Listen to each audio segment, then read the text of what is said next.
ప్రసాద్ రావు గారు ఫాదర్స్ ని అపోజ్ చేస్తూ డాటర్ వైపు తీసుకున్నారు. అది ఎప్పటి వరకు ఉంటానో తెలియదు. ప్రేమించాలి పిల్లల్ని, కానీ ఆ ప్రేమ విషయం అయ్యేదాకా ప్రేమకు హద్దు ఉంటుందండి.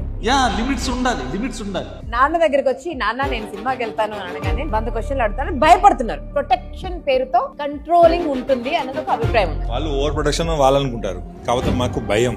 బాయ్ ఫ్రెండ్స్, గర్ల్ ఫ్రెండ్స్, నేను అనవసరంగా నేను అది చేసిన, నేను అనవసరంగా నేను నమ్ముకున్నా అని ఈ సిచ్యువేషన్ రావడం. మీరు భయంతో పెంచారు, ఆ భయంతో పెంచి ఆ ఓవర్ ప్రొటెక్టివ్నెస్ తో పెంచినందుకే మేబీ మన ఇద్దరి మధ్యలో ఆ దూరం వచ్చింది. If anything is there, talk to me. నేనున్నా, నువ్వు భయపడితే నాకు చెప్పు, నేను చూసుకుంటా. She wanted that diary to be her father.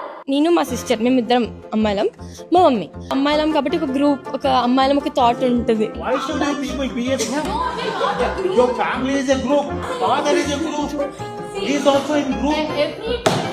నా వల్ల అవ్వట్లేదు అక్కడ కూర్చుని ఒక 5 ఆడపిల్లలు ఉంటారు.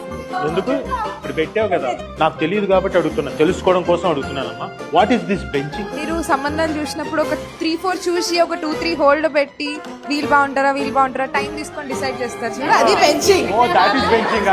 Okay fine. తల్లిదండ్రులు ప్రేమిస్తారు, కానీ తల్లిదండ్రుల తర్వాత ఇంకొకరు వస్తారు కదా మన లైఫ్ లో. తల్లిదండ్రుల కన్నా ప్రేమించే వాళ్ళు ఎవరు ఉంటారు చెప్పండి? అది మీరు అనుకుంటున్నారంటే దిస్ ఈజ్ అన్ఫేర్. నువ్వు కూడా లవ్ మ్యారేజ్ చేసుకున్నావు తెలుసా?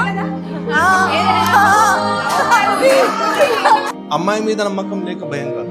భయం అంటే సొసైటీ ఎలా ఉంది. Is she confident to say no for anything. See I'm there with you for anything. Whatever decision you take, I'm there with you. But don't hide anything from anything. You come to me, I take. ఇక్కడున్న ఆడపిల్లలతో పాటు చూసే ప్రతి ఆడపిల్లకు ఒకటే సందేశం, please do talk. మాట్లాడండి, express చేయండి. మీ వెనక బోల్డ్ అంత మంది ఉన్నారు, బోల్డ్ అంత సైన్యం ఉంది. Just be bold, be strong.